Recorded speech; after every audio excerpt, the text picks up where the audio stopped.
Good afternoon, ladies. Myself, Dr. Mohita Goyal. I am the senior gynecologist at Sahyadri Hospital, Nagar Road. I also have my private setup in Viman Nagar. I have chosen the topic vaginal health, and this topic is very important when we consider the woman health overall. Today, I will be talking on the normal vaginal discharge. What is a normal vaginal discharge? Because this is very common setup in the OPD. The females, they get confused whether it is a normal or whether it is an infective discharge. The normal vaginal discharge is usually clear, transparent, and it is watery and it has no odor. What does the vaginal discharge comes from? The vaginal discharge is a secretion from the glands of vagina and cervix. This discharge normally helps to keep the vagina moist, clean and lubricated. It also helps to prevent against the infections from the bacteria and viruses. This discharge is normally acidic. It is acidic because this discharge has a bacilli called lactobacilli which secrete acidic acid and it's acidic in nature and therefore maintains the pH of the vaginal fluid. Now this discharge depends or differs in color, its consistency, odor and thickness from person to person, and also it depends on with the whether your age, second, which day of your menstrual cycle, whether you are on OCPs, you are pregnant, you are lactation or you are on a course of antibiotics.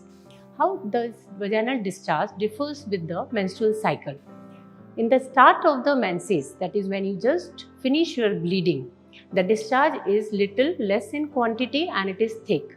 When you reach your mid-cycle, that is near about ovulation, the discharge becomes more in quantity, it becomes transparent, it becomes watery and it is very stretchy. This is a welcome sign that is you are ready to have a sexual relationship for when you are planning with the pregnancy.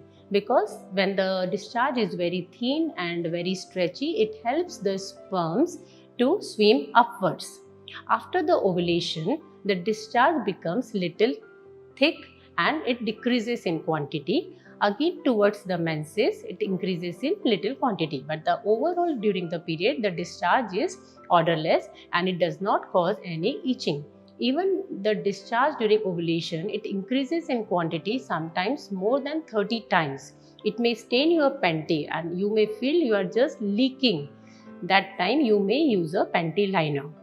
Second, with the use of antibiotics, this discharge may change. Whenever you are using an antibiotics for a prolonged period of time, you should use probiotics along with it. So you are not prone to candidiasis infections. You must have noticed there is a brownish yellowish stain or a bleaching on your panties. Bleaching, that is your panties get faded.